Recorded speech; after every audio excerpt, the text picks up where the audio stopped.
Thank you for coming, everyone. I was really lovely to see such lots of people. I was ordained in December, so this is my first talk. So I've decided to do a talk which kind of goes with my new name, which is Sangeetashraddha. Really because, and I've forgotten to close the door, I'm ever so sorry. Really because, thank you Ross, sorry. Really because my name Sangeetashraddha very much represents who I am anyway. It was given to me by my teacher, Reverend Kasparita here, and he chose very well because my name means music of faith, music of heart faith. And really many things came together when I was given that new name, and it really brought to mind my true aspiration, which and made it more concrete in my mind, which is to, in every moment, to try and make every moment a moment of music of faith. That's, I feel that's what I want to do. That's what I want to do. And in this tradition, this Pure Land tradition, we have the chant Namo Amida Bu. And Namo Amida Bu is about the relationship between me, this vulnerable being, and Amida Buddha, and the light of Amida Buddha. The light of Amida Buddha is everywhere, it feels absolutely everything. And the chant Namo Amida Bu is both a concrete manifestation of this relationship, and it also represents, in word form, the light of Amida Buddha penetrating all beings. So the light of Amida Buddha is absolutely everywhere. But also Namo Amida Bu is a form of music, both in terms of just saying it Namo Amida Bu. There are ups and downs in it, there's rhythm to it. It is music as well. So it's light and it's music, and it's the breath of Amida. It's everything, it's everywhere. So this talk is about finding that light in the mundane all around me and responding spontaneously to that light that's in everything, to Namo Amida Bu in everything. And this spontaneous reaction to that is also Namo Amida Bu, and it can be expressed as Namo Amida Bu. But even if I'm not expressing it as Namo Amida Bu, then that response is still there, hidden underneath maybe. So I've got some cue cards to help me. I don't want to miss anything. Well, it doesn't matter if I do. So if any of you are new to Pure Land Buddhism, Namo Amida Bu means homage to Amida Buddha. But it's come to take on other aspects from within it. So for example, Namo also represents me, the vulnerable being. So when the phrase is put together, Namo Amida Bu, Amida Bu is Amida Buddha. So then the two things are coming together. Amida Buddha, the light of Amida Buddha that's everywhere, and me, the vulnerable being. So it expresses that relationship between the light and myself. It's filling me. And if I respond to that, then to me that's the music of faith. So, music of heart faith.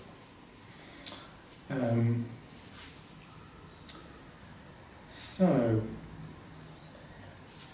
when I respond to these sounds in the mundane, it can sometimes be at difficult times or stressful times, but that relationship is still there. So, if I can, in every moment, actualise that relationship through some sort of musical thing that's going on, I see it that way, then even in difficult times, then that relationship is available to me and that light is available to me. Yeah. So, I'm going to read a little extract from Ippen, Ippen was a Pure Land master in Japan, 1239 to 1289. And this is pretty well my favourite Pure Land quote, I just love it. The context of it is a letter that he wrote. And I'm just going to read a little bit of the letter before the beautiful quote, just to give an idea of the context in the letter. So Ippen wrote, Master Kuya was once asked how a person should go about saying the Nembutsu. The Nembutsu is Namo Amida Bu, or in his case, Namo Amida Butsu. And he responded, just discard, just like a little phrase, which you get in Buddhism very often, these little phrases which you kind of have to interpret, but not really intellectually, you somehow have to get to the root of these little phrases. So Master Kuya said, just discard. So Ippen then goes on to say, when in this way you raise your voice more and more in utterance, that's in utterance of Namo Amida Bu, there is neither Buddha nor self. The realms of good and evil are all the Pure Land. Outside of this, do not aspire, do not renounce. And then it goes on to this really gorgeous part of the letter. Among all living things, mountains and rivers, grasses and trees, even the sounds of blowing winds and rising waves, there is nothing that is not the Nembutsu, Namo Amida Butsu. It is not human beings alone who share in the all-surpassing vow. When he writes about the all-surpassing vow, this is the vow of Amida Buddha to save all beings. So, in this letter, Ippen is indicating that all living things, the sounds that all living things make, and he includes mountains and rivers, grasses and trees, even the sounds of blowing winds and rising waves, all those things are the Nembutsu. So I can hear the Nembutsu in all those things, and I can respond. I can respond either by using the Nembutsu, Namo Amida Bu, or I can respond in some circumstances in other ways which are also the Nembutsu, but to me they're the Nembutsu.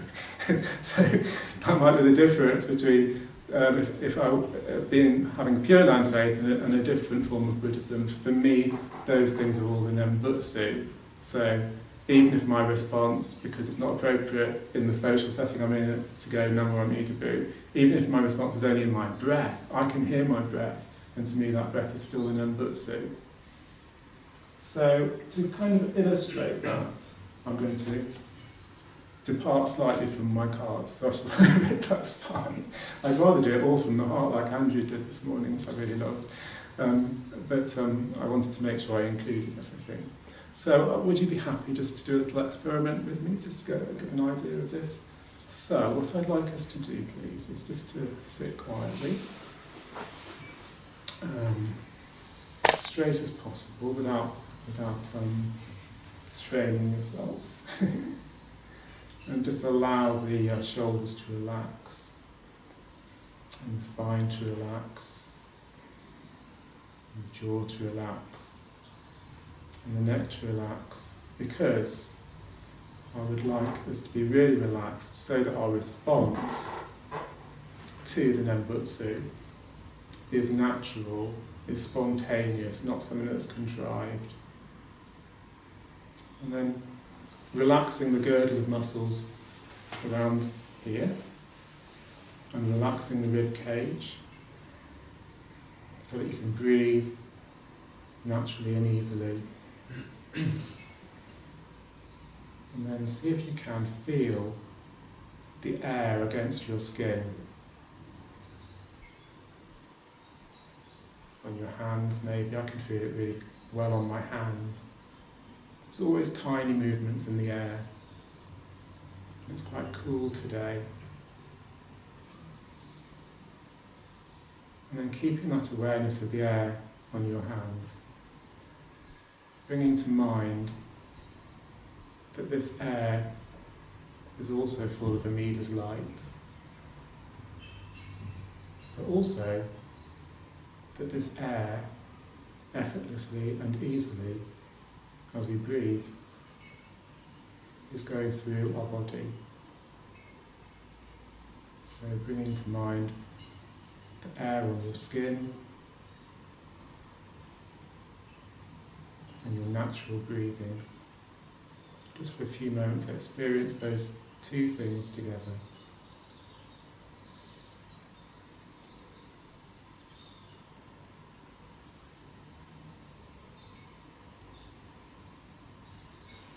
And what I mean to do. So I hope that gave you some idea of what I'm trying to get at in this talk, because the air is also full of music. Sometimes it's hard to hear, but every movement is vibration, and vibration is music. And if you have two things vibrating together, then you get this relationship between different pitches, different tones, which is the basis of music. So in this exercise, thinking about it musically, I'm thinking about a sort of a underlying drone of Amida's light, which is in the form of Amida's breath, the air passing over my skin.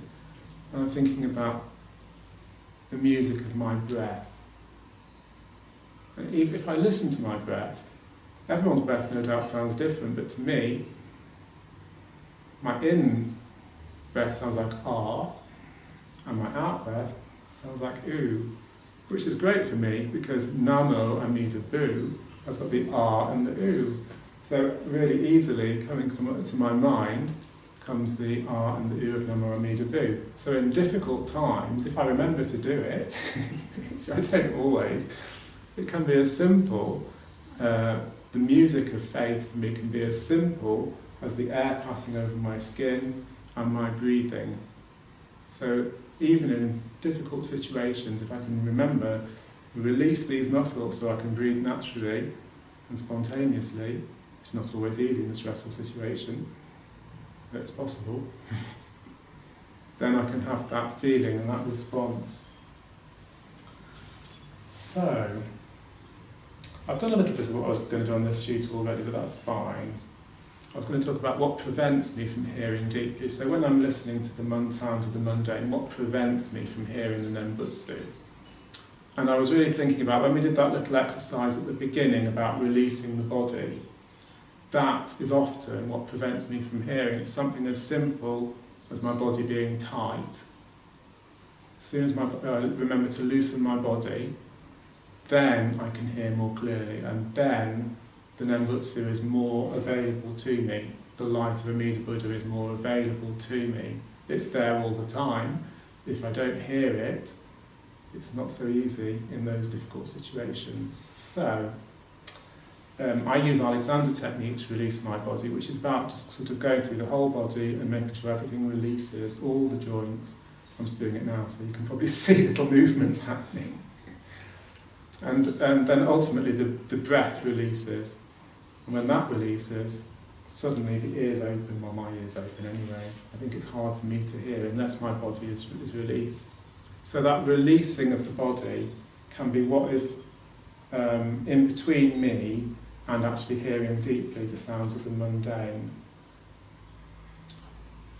And in Alexander technique, I'll just go through the sequence briefly.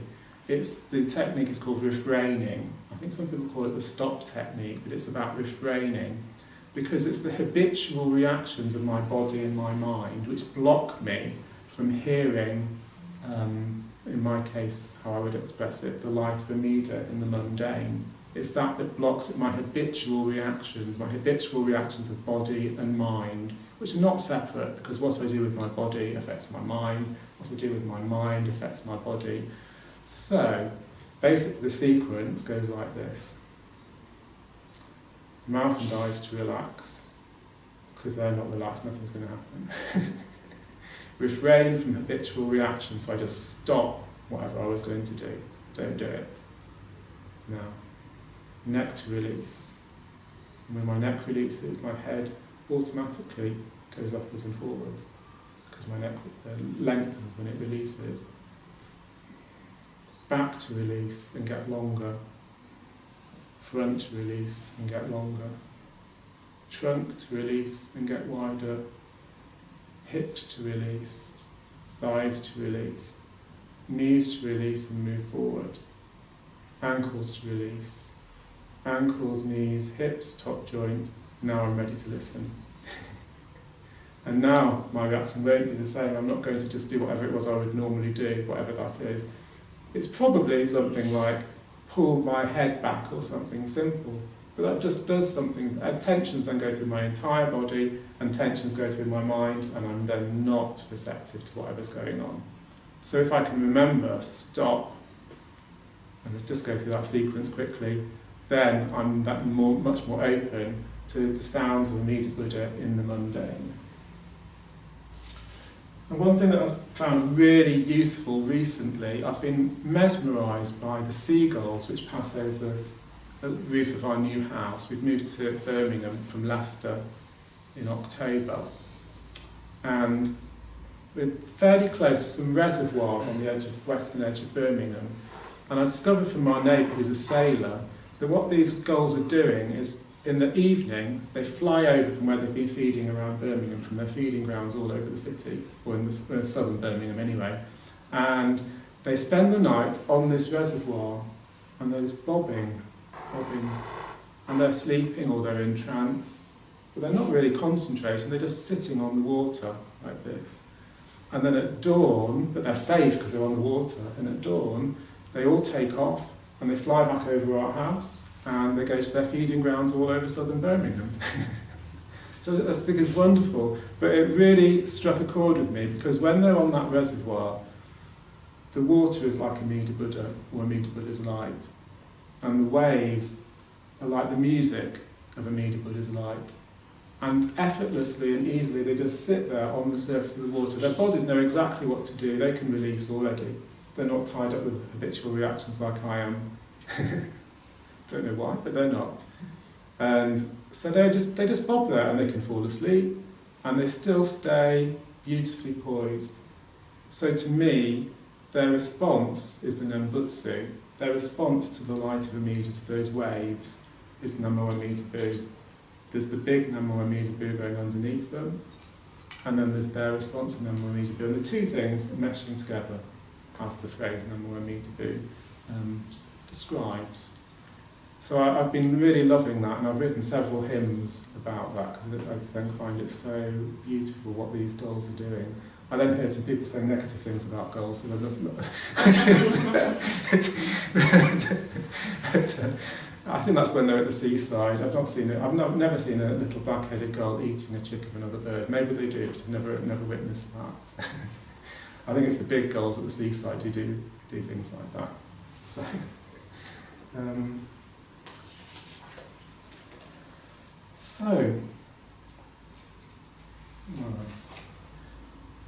I've had a bit of an experience myself in Birmingham, because I have to commute to Leicester twice a week, to my old hometown, where my job is, only 2 days a week. But those are very long days, and I'm spending a long time at New Street Station. And New Street Station is kind of, well, you probably all know, it's kind of subterranean and very noisy. So all the trains, they've all got their engines running. And so when I first was having to spend all that time down there, I really didn't feel very happy. I thought, this is not pleasant, it's really not pleasant. It's freezing cold down here, it's dark, and there's this constantly going on like this. But I don't know, after a while, I don't know if I would remember to do Alexander techniques, I do it all the time. So at some point I released, and I actually heard something strange was going on, that all the trains had one of 3 notes. But wow, they only have 3 notes. They either have, this is not the exact pitch, I don't have perfect pitch, but they're relative pitches. It was either sa, or sa, mi, that one, or ka. And they just held those notes, those 3 notes were going on the whole time. Sa, mi, ga. So I was really like, oh, this is really nice, I'm really enjoying this. I was doing my breathing thing, my breathing thing was going on, and then I was using a form of the Nembutsu, Namandabu, which is really easy to chant, it's only got 4 syllables. There's easy ways of doing Namo Amida Bu as well, but this simple one was just, it really went with the trains, so I started going, Namandabu, namandabu, namandabu, namandabu. I just kept doing it, kept doing it. The train was late, it didn't matter, I was just having such a great time. And no one can hear me down there, it's so loud, so I just carried on singing. People around me, I didn't care if they could see my mouth moving in a repetitive way, which reminds me of Andrew's talk this morning about being considered to be a bit bizarre.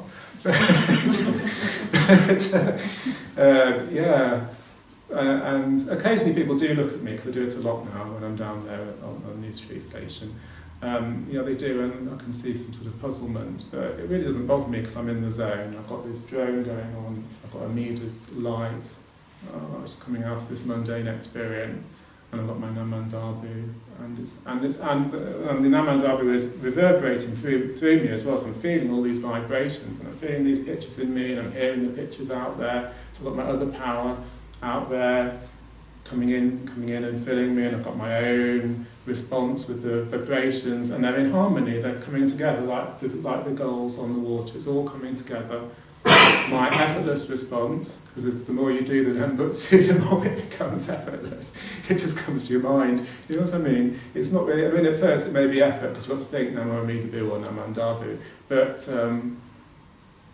the more you do it, the more it just becomes a response, the same as the Alexander technique, the stop or refrain technique. It just becomes a thing which just happens.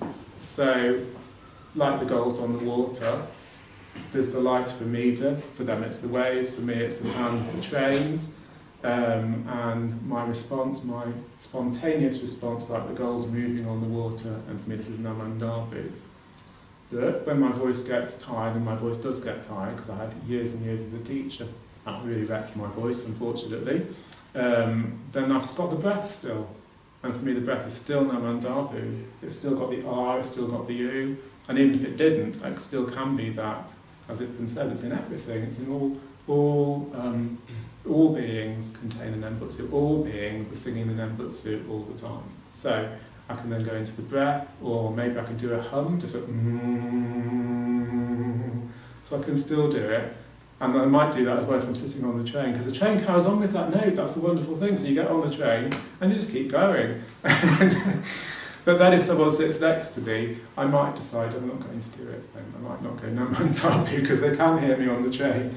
So I don't necessarily do that. But I can still do an internal hum, they can't hear it, because it's in tune with the train. So that's, so that's a really good thing. And it's been a great experience. Suddenly, my journeys are no longer tiring and really quite stressful. They're now actually opportunities for practice, a really nice, gentle practice, and I can look at the sunrise while I'm Namandabuing on the train, and the drone's happening, the Namandabu's happening, the sun's rising. It's just all very beautiful. Or the moon's in the sky at the same time as the sun's rising, or there's all these amazing things going on, or the morning star. I remember one morning the sky was pink, beautiful pink, and there was the morning star and the moon. And I was Namandabu and there's the train drone, it was just beautiful. So the mundane took on this new magical feeling. And in the past, maybe I would think, this train, the view would be kind of marred by the situation, but now everything was just gorgeous coming together, including the situation. So, I wonder if we could maybe reproduce some of that. Would you mind reproducing some of that experience? Would you be happy to sing this hum a drone with me? And I'll sing Namandabu over the top, just to get the feeling of it. Thank you. So we'll try and get a pitch which will be comfortable for everyone. I'll do my best. I'm a singing leader, so hopefully I can do it. That should be okay. And just join in with me, and then we can just overlap.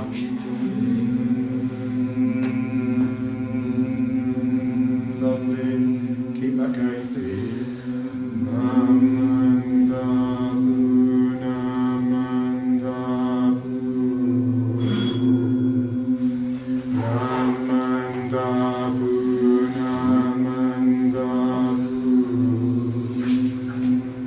Namandabu, Namandabu, Namandabu.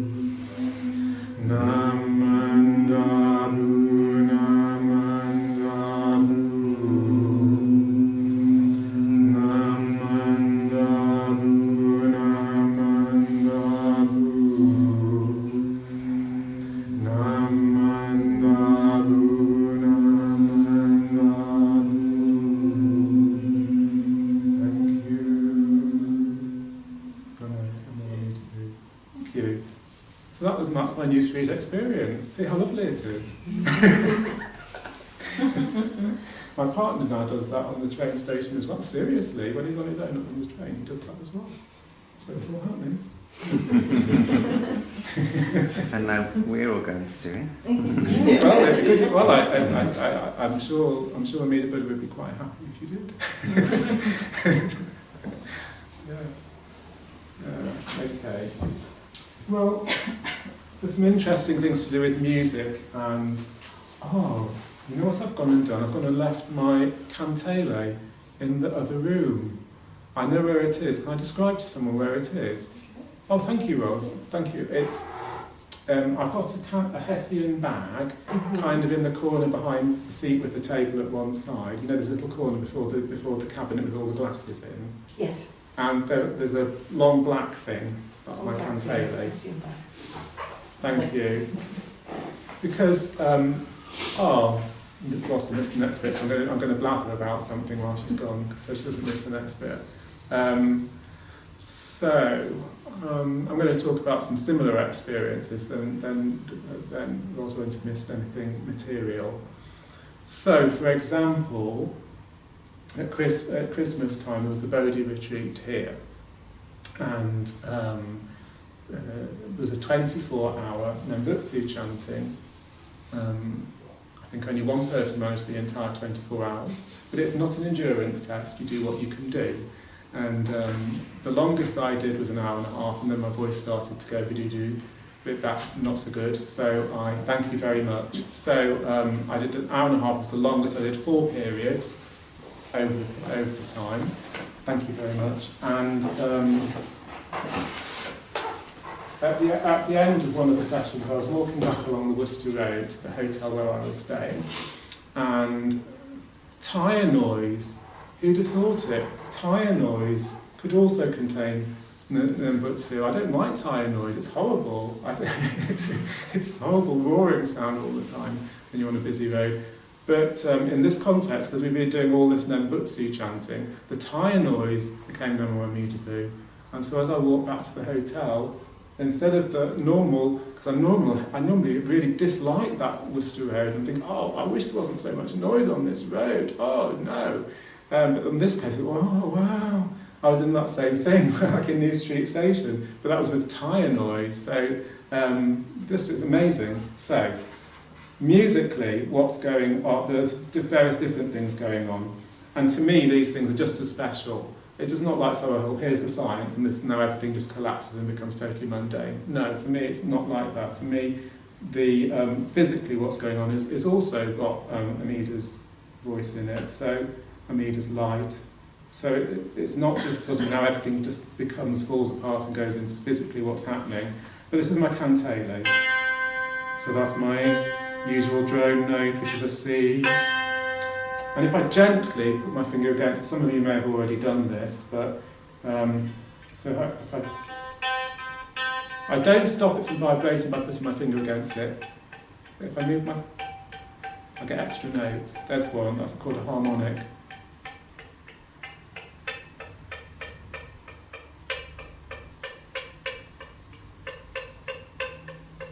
There's another one.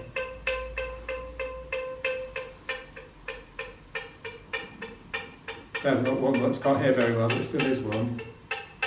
There's one. So when the string vibrates, it's not just the whole length of it vibrates, sub-lengths of it also vibrate, and they all have their own notes. And we hear all those notes all the time. Then we just automatically turn it into one note, which is called the fundamental, which is the that note. We're hearing all those other notes as well, a whole spectrum of sound. So when I'm hearing the tyre noise, those tyres also contain lots and lots of notes. So my mind can, if it wants to, turn it into music. And this is what was happening. So instead of hearing normal tyre noise, I was hearing notes. And because we've been doing all this chanting in the shrine room here, my mind was in the kind of, it wanted to do that. I didn't have to say to it, I want to hear these notes. My mind was already in that kind of mode. So it did that for me and converted it into a drone, and also, interestingly, it converted it into the notes of the chant that we've been doing. So my mind picked out the harmonics from the tire noise and turned them into Namo Amida Bu, how it had just been sung when I left the shrine room. And I didn't have to do anything, because my mind just did it. So I was just able to carry on walking and listen to Namo Amida Bu. Slightly different to an audio hallucination, because could happen with no sound. So if there was no sound at all, you could have an auditory hallucination. If you've been chanting for a very long period of time, you can still hear the chant. But this is slightly different, because this is about hearing the harmonics. It comes out of the tire noise, rather than just straight out of my mind. My mind takes the tire noise, takes the other power input, and turns it into the Nembutsu. And I've got another example of that, which when I was travelling on a train to see my dad, I spend a lot of time on trains, a lot of time, hours and hours every week. But I was on the train, and I don't know why, but just something came to me, which is this.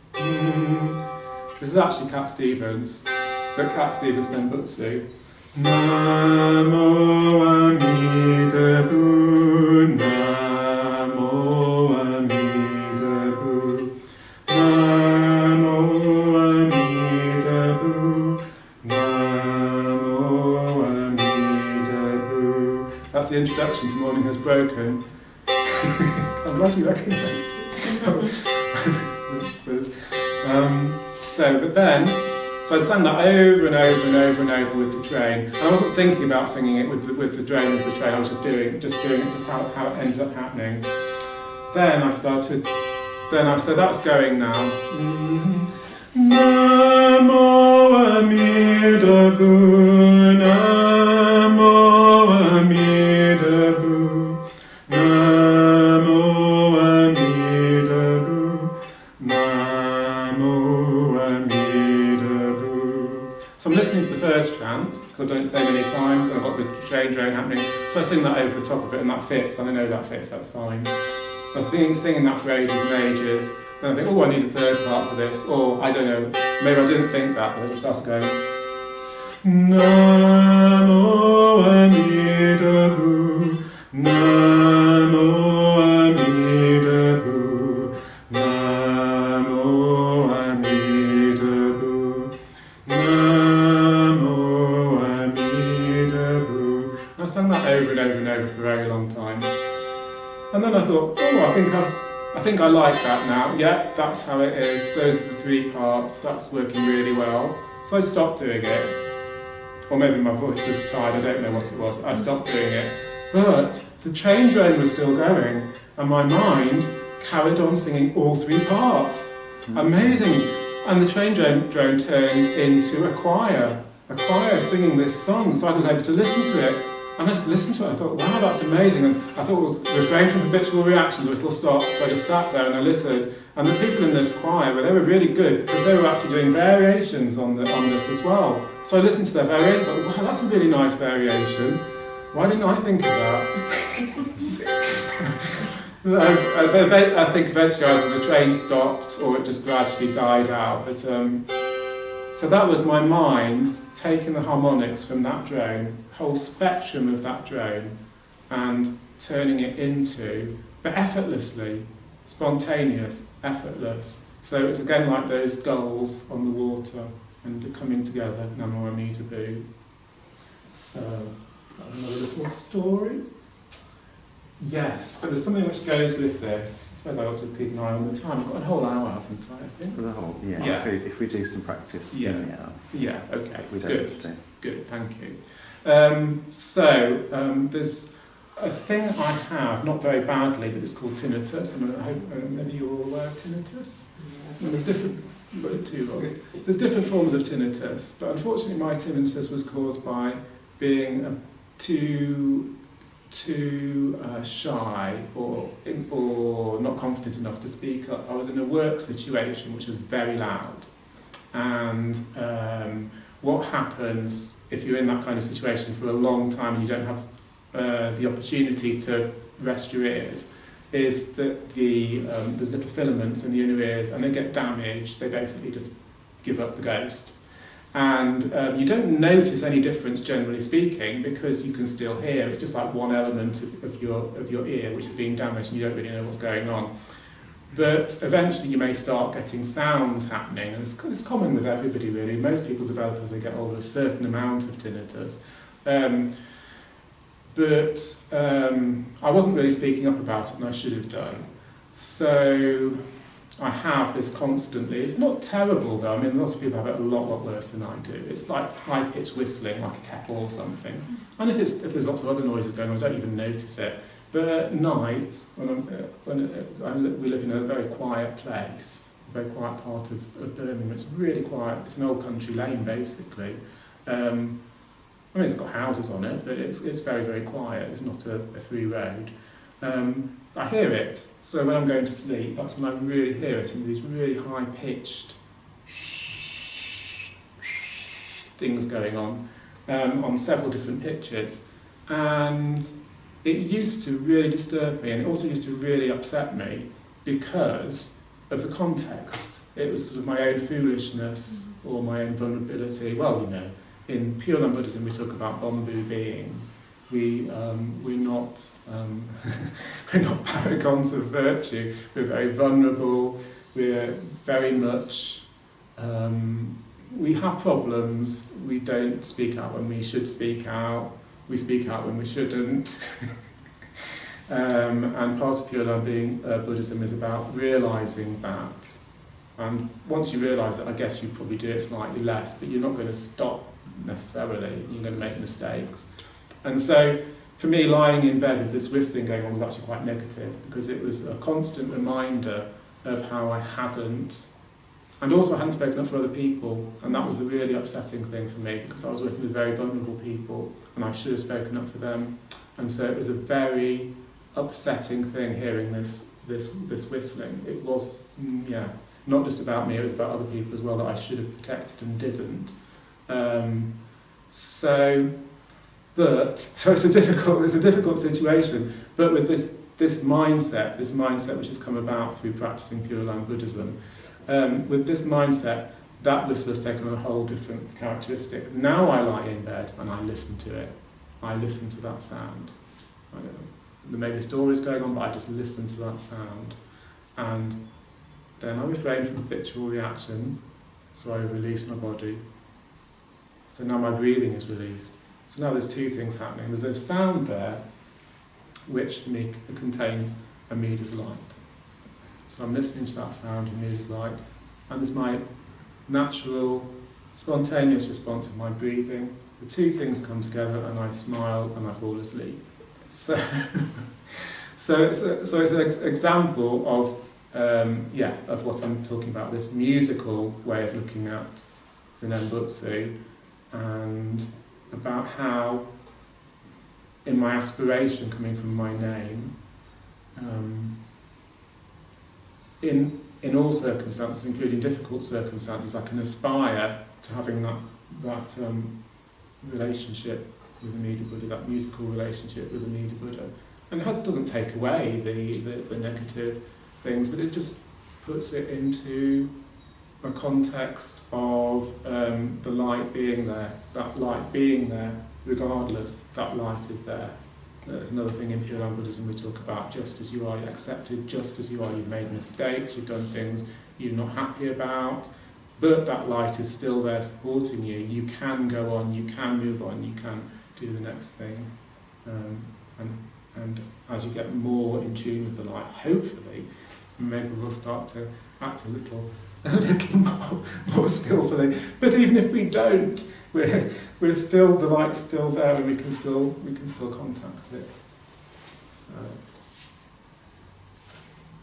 oh yes, I was going to talk a little bit about tinnitus, and there's actually a form of tinnitus where people are, instead of hearing whistles, their mind does exactly what I was saying about, where it picks out harmonics. Some people, instead of hearing whistles, hear hymns being sung by celestial choirs. That's really, I used to know someone who worked for the Tinnitus Association, and she told me that. Oh, wow, that's really interesting. Because our neighbour kept hearing choirs. A very elderly woman lived next door, and she said, who's singing hymns, she kept saying. Then this person who was a friend who worked for the Tinnitus Association, I said, oh, that's a form of tinnitus. You hear heavenly choirs. It's a very nice form of tinnitus. Yeah. And I've induced that in myself with the tyre noise and with the train noise, and it's nice. It's good. It's okay. So I've spoken about pretty well everything I wanted to speak about. You've got maybe 10 minutes to have some questions, which I'll do my best to answer, and then we've got maybe 5 minutes to do a little bit of Nembutsu practice at the end. Does anyone have any questions? Or would you like me to just carry on? I can talk more, no doubt.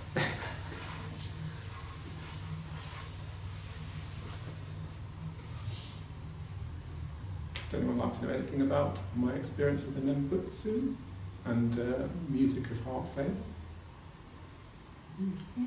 Yeah? Have you got any aspect you would like to know about? Just like, what's the experience to you when you first realize that you're actually having a full experience? It's like not little snippets. I think that was on the train that time on the train when I was singing. I'll just say briefly about how I came into the Nembutsu. So this is like a progression. It was at the height of this health and safety thing at work. It was not going well. I had actually started to speak up, and I had to get the union in, but it was not going well at all. It was not what people wanted to hear. That some people's health might be people who can't actually speak, like their health might be being damaged. So this is not what they wanted to hear. Not good. So yeah, you kind of hope at the back of your mind that actually be listened to, and people say, oh, well, let's see if we can do something about that, because it's actually not that big a deal. It's just about turning a volume knob, basically. It literally is that simple. But obviously, we're all Bombu beings, and in a situation, I'm a Bombu being who's not spoken up as soon as I should have done. There's other Bombu beings who've got vested interests in things being how they want it to be, and so it's not a good situation. But at that very moment, at the very climax of that health and safety dispute, my mum became terminally ill and had maybe 2 to 3 weeks to live, something like that. So the two things together really made things exceptionally difficult. And I had no idea. The only thing I knew about Pure Land Faith is a little seed at the back of my mind that I knew that there was a type of Buddhism where people chant the name of Amitabha Buddha. But I knew the name Amitabha, not Amida, so I didn't know what the chant was. I just knew that there was this form of Buddhism where people chant the name of Amitabha Buddha. And me and my partner went on holiday to the Lincolnshire coast because we just needed to have a break, but it meant if we went there, we could go via Lincoln where my mum was in hospital. So we saw and could take Dad, because Dad didn't have a car, didn't have a car anymore because he was quite elderly. So we could take him to the hospital, see my mum, go to the coast, come back, see my mum again. And while we were at the coast, because we grew up on that coast, on that Lincolnshire coast, we used to go there all the time with Mum, and I just found the thing that was just too much. It wasn't actually this nice break at all. It was like everywhere, just reminded me of Mum being well and us being children having a good time together.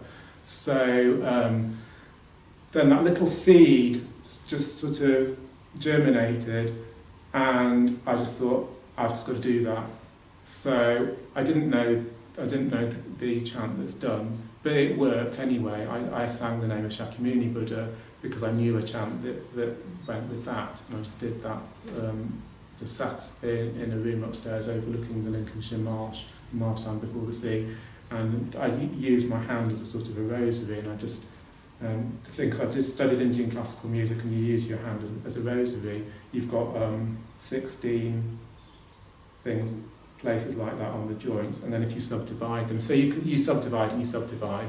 So I did the groups of 100 chants of the Om Muni Muni Maha Muni Ma Shakya Muni Swaha Om Muni Muni Maha Muni Shakya Muni Swaha. And it was the only time I got any sense of calm. And so then when we got home, I went onto the internet, and to my surprise there was lots of different versions of the Nembutsu, so I had no idea which one to use. So I made my own one, which took bits from the different ones that I had. So then I had this practice then, using the name of Amida. I then knew it was Amida, but there were various different versions. And then after my mum had died, I just felt I needed to go on a Pure Land Buddhist retreat. So I looked online, discovered there was 2 possibilities. There's a temple, at that time anyway, there was a temple in London, run by the Higashi Honganji temple in Japan, and there's a temple in Malvern. Well, Malvern was a lot cheaper place to stay, basically. so I went for the cheap option and came here and did my practice, and then the congregation here was very, very lovely and allowed me to, Kema Shalini, allowed me to sit in the garden at the end of the, because I was on drugs, basically, not recreational drugs. I was on prescription drugs, and Kema Shalini was very kind and allowed me to sit in the garden by the big Buddha statue down there after the service had ended, because Caspar and Sacha were away. So I sat down there and I just had a wonderful retreat. And so then my Nembutsu practice developed from there. But it was on the train that this relationship came about. And then when Reverend Casperita gave me the name, which he chose, but sometimes things just come together, don't they? Sometimes things just come together. Then that sort of gave me this sense of what I want to do, in life, what I would like to do. And it's a simple thing, and I want it to be a simple thing, because I want it to be a thing that I'm capable of doing in all times, difficult times, easy times, and something that I can share with other people and can be of benefit, hopefully. No more need to be.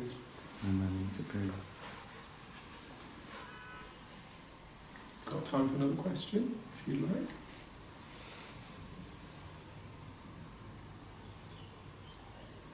Or we could do some practice. Let's do some practice. Right.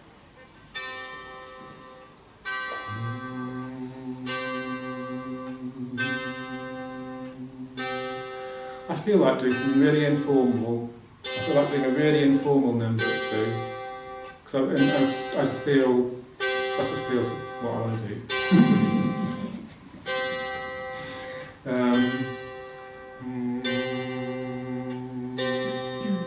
I was going to sing the Namandabu, my New Street. I shouldn't call it my New Street thing, because it's not my New Street thing. It's